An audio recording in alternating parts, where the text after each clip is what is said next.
A Muslim worshipper prays in a mosque in Ripoll, north of Barcelona, Spain, Saturday, August 19. Francisco Socope, Ripoll, Spain. The Spanish Interior Minister boasted Saturday that the terrorist cell that had carried out attacks in Barcelona and a nearby seaside village has been completely dismantled. But in the mountain town where the conspiracy was born, people wanted to know how it all had started.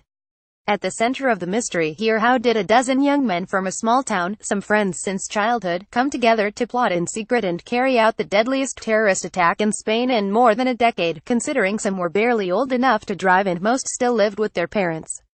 As many as 8 of 12 young men named as suspects in the terrorist attacks in Barcelona and Cambrils are first- and second-generation Moroccan immigrants from the picturesque town of Ripoll, perched high in the forests at the edge of the Pyrenees, a 2-hour drive on the highway from Barcelona. Parents of the young men here told The Washington Post they fear their sons were radicalized by a visiting cleric who spent the last months praying, preaching, and possibly brainwashing gullible youngsters who spoke better Spanish than Arabic.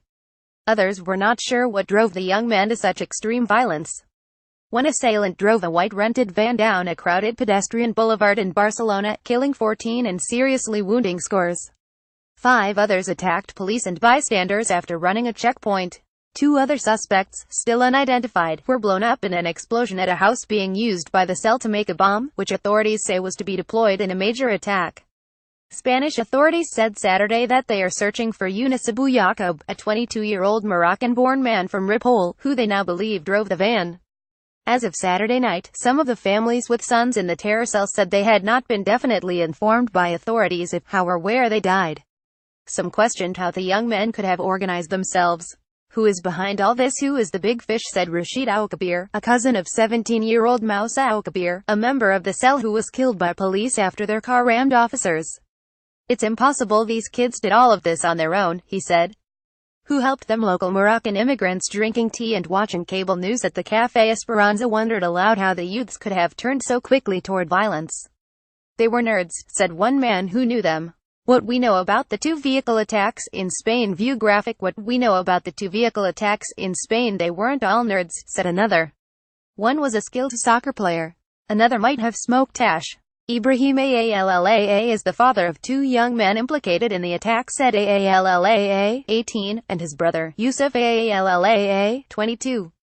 He said he assumed both were dead. A third son, Muhammad, 27, was the registered owner of the Audi A3 used in the Cambrils attack. He is in police custody, his father said. Allaa told the Post that he believed Yusuf may have been radicalized by an imam in Ripoll, where a generation ago the first Moroccans came to work in the forests cutting trees or in the fields harvesting crops. Allaa said he did not know the cleric's name. In Ripoll on Saturday, National Catalan Police searched the abandoned apartment of a part-time Muslim preacher named Abdelbaki Asati, who had served in a local mosque. According to the Spanish newspaper El País, police were looking for DNA samples from the apartment because they suspected that Asati might have been one of the 2 men killed in Wednesday's explosion. Albert Oliva, a regional police official, declined to provide details on the cleric during a news conference Saturday. The elder Allaa said that his son Yusuf had changed in recent months, that he had become more strict in his religious practice and more judgmental. My son would tell me, "Father, you have to pray. You have to follow Islam." Yusuf, he said, was a problematic child. The boy was aggressive. He fought in school, Allaa recalled. He opened the door to his tiny room, where he slept on a mattress next to his brother said. There were religious texts and some free weights for bodybuilding, and that was it.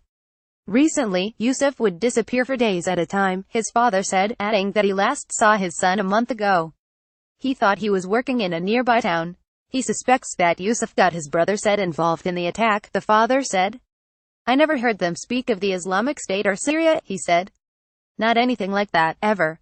Hafida Al-Kabir said she saw her younger brother Moussa hours before the Barcelona attack. She did not notice anything new or different. If he had undergone some dramatic change, it was hidden from her, she said. My brother didn't change, Hafida insisted. Moussa Al-Kabir went to Friday services at the mosque but did not pray every day. In the days before the attacks, he was laughing, going out. If I would have seen any changes or had the suspicion of anything, we would have gone to the authorities. But nothing pointed at this. Hafida said the tight-knit Moroccan community, especially the families, are now focusing on who may have radicalized the youths. "What I think happened is that someone must have brainwashed them," she said. "Do you really believe a 17 or 18-year-old, who was born here and grew up here, would think about killing people? No, somebody must have played with their minds and used them." The Islamic State had earlier claimed that its soldiers carried out the attacks in Spain, but the level of involvement by the terrorist group remained unclear. AALLAA said that his son Yusuf had books he kept hidden that he would study with friends. When police raided the home, they took away old mobile phones and a laptop. In the immediate aftermath of the attacks, as news broke that Moroccan immigrants from Ripoll were responsible, many in town swore that relations between the Muslim newcomers and the established Catholic residents were calm and respectful. But as the first arrests came to Ripoll, some locals jeered at the detainees, threatening them. There also was graffiti spray painted near one of the mosques that read "Moors out," a reference to Moroccan immigrants. Over the past 2 days, stickers also appeared on street signs reading "Enough Islamization" with a picture of a mosque and a line drawn across it. Irene Payet, 64, lives in the same building as the AALLAA family. She is also a local politician. Payet said she believes the Moroccan immigrants are coddled by the government, given rights and benefits they have not earned.